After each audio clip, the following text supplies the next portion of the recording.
For short story fans, George Saunders is a kind of god. He's gotten the Genius Grant, and the New York Times called his last collection, 10th of December, the best book you'll read this year. Saunders' new book, Lincoln and the Bardo, out today, will prove to be more divisive. It's his long-awaited first novel, but it's not just a lengthened version of a Saunders short story. It's a supernatural play novel hybrid, narrated by a Greek chorus of meddlesome ghosts looming over Abraham Lincoln, visiting his dead 11-year-old son Willie, that's somehow as absurd as it is poignant. 20 years ago, I was in D.C. with my wife, and we were just driving past Oak Hill Cemetery. And her cousin kind of pointed up to the hill and said, "Oh, that crypt right there is where Willie Lincoln was buried for a while." I'm like, "Who's Willie Lincoln?" And then she said this detail that Lincoln had apparently gone into the crypt to hold the body. So I heard that sometime in the 90s. At the time, I was pretty sure I didn't have the chops to write it. In the book, which takes place the evening Willie is entombed, the president is having the worst night in the worst month of his life. The casualty lists from the Great War, which are immense, have been disclosed. Willie, sweet and sunny in life, is not having a great night either. The Bardo, this transitional state or purgatory, is perilous.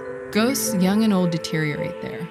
The first rule about being in the Bardo is if you're a kid, you're not supposed to linger there at all. You're kind of a real simple, innocent being, and you're supposed to just scoot off to heaven and don't linger here because it's dangerous. And if you are a kid and you stay, you kind of get a little bit like possessed, basically. You get degraded into this almost demonic being over time. Possibly you could forget the beautiful things in your life. And then along with that, there can sometimes be a degradation of language. The thing about these Bardo beings is that they're a little bit like a drunk at a bar. You're only part yourself. You're almost like a little bit of a broken record. Your personhood gets a little degraded by your urge to repeat. So it's a little bit of a hellish realm because they can't not tell their stories, but they don't want to be dead.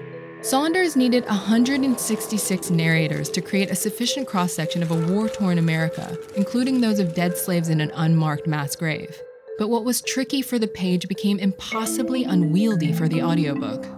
I just had the thought of this voice, this Chicago weird voice reading 166. Like, no, I can't. I can do like three. I can do an old man, I can do a little kid, and I can maybe do like I can do like 3 voices total. Saunders and his producer Kelly Gildea are now set to break the Guinness record for the most number of voice actors featured, with a cast including Oscar winners like Julianne Moore, as well as Don Cheadle and fellow author David Sedaris. It also features Saunders' parents, wife, kids, and 2 of his high school teachers. You learn a lot about why people win Oscars because they go in there and they just open things up.